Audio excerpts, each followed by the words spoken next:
रामायण कुछ पंक्ति का याद आता है। एक बहुत ही तुलसीदास द्वारा लिखित पंक्ति चर्चित है, जिसमें प की मात्रा एक भी नहीं यूज हुआ है। तात तंत न्याय सोई धनुष जग जही कारण होई। अब धनुष जग से जब बात की याद आती है तो वही राजा जनक की बात याद आती है, जिनकी पुत्री माता सीता जी थी, जानकी जी थी। एक दिन की बात है कि राजा जनक जी कहीं जाने वाले रहते हैं। तो जाने वाले रहते हैं, उनका एक ही संतान थी, सीता माँ।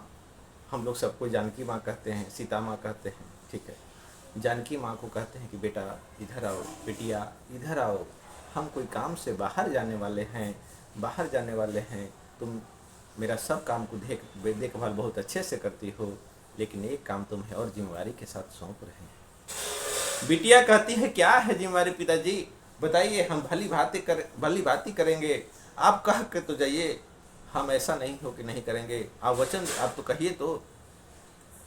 राजा जनक जी कहते हैं कि बिटिया हम देखो ना, प्रतिदिन जो आप अपने घर में धनुष रखा हुआ है ना, उसे पूजा करते हैं, और चले जाएंगे तो पूजा कौन करेगा, इसलिए छूट जाएगा ना। सीता जी कहती है कि पिताजी आप निश्चिंत होकर जाइए, धनुष का ख्याल मन से निकाल दीजिए, पूजा का मन से ख्याल कर दीजिए। अरे आपकी बिटिया है ना, आपके लिए बात को जरूर मानेगी, आप जो बोल दीजिएगा पूजा जरूर करेगी। पूजा कौन सी बड़ी बात है, मैं करूँगी, और अच्छी बात है ना पिताजी। पिताजी निश्चिंत हो जाते हैं और खुशी खुशी अपने काम के लिए बाहर प्रस्थान कर देते हैं। जब प्रस्थान कर जाते हैं, सीता माँ घर में ही रहती है। सुबह होती है, अपने नित्य काम क्रिया का ध्यान भान करके जब उठती है तो उसे पूजा का ख्याल आता है कि हमें पिताजी बोल कर गए थे कि बेटी तुम्हें शिव जी का जो धनुष है उसे पूजा करना है, ठीक है। आइए, सीता माँ धनुष के पास पहुँचती है स्नान ध्यान करके, तो वहाँ देखती है क्या कि बहुत सारे घास और बहुत साफ सुथरा नहीं किया गया है, बहुत सारा घास भी उत्पन्न हो गया है।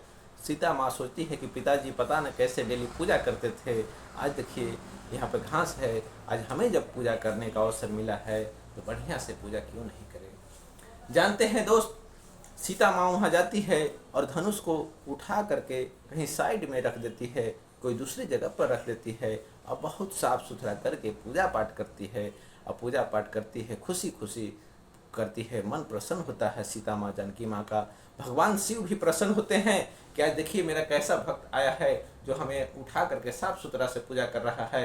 इंद्रदेव में इंद्र लोग भी बहुत खुश होते हैं, और क्या वर्षा करते हैं, क्या कितनी खुशी की बात है। और उसी कुछ समय बाद जब राजा जनक जी आते हैं तो कहते हैं कि बेटी जो तुम्हें हम काम देकर गए थे, क्या काम पूरा की। बोले हाँ पिताजी, हम तो काम पूरा किए, लेकिन आप कैसे काम करते थे, देखिए ना वहाँ पर घास और खेत पतवार रखा हुआ था, किस तरह से पूजा करते थे, हम साफ सुथरा कर दिए। राजा जनक जी आश्चर्यचकित हो जाते हैं कि अरे इस धनुष को बड़े बड़े बलवान और महारथी लोग नहीं जिसे टस से मस कर सकते हैं, मेरी बिटिया ने इसे उठा कर रख दिया, मेरी बिटिया हटा कर रख दिया, तो कितनी अचंभों की बात है। राजा जी सोच में पड़ जाते हैं। राजा जी जब सोच में पड़ जाते हैं तो वही उसी समय प्रतिज्ञा लेते हैं कि इस धनुष को मेरी बेटी उठाई है, और इस धनुष को जो तोड़ेगा उसी से हम अपनी बेटी को शादी करेंगे। उसी समय गोस्वामी तुलसीदास एक चौपाई लिखते हैं कि तात तन तनया यह सोई धनुष जग जही कारण होई।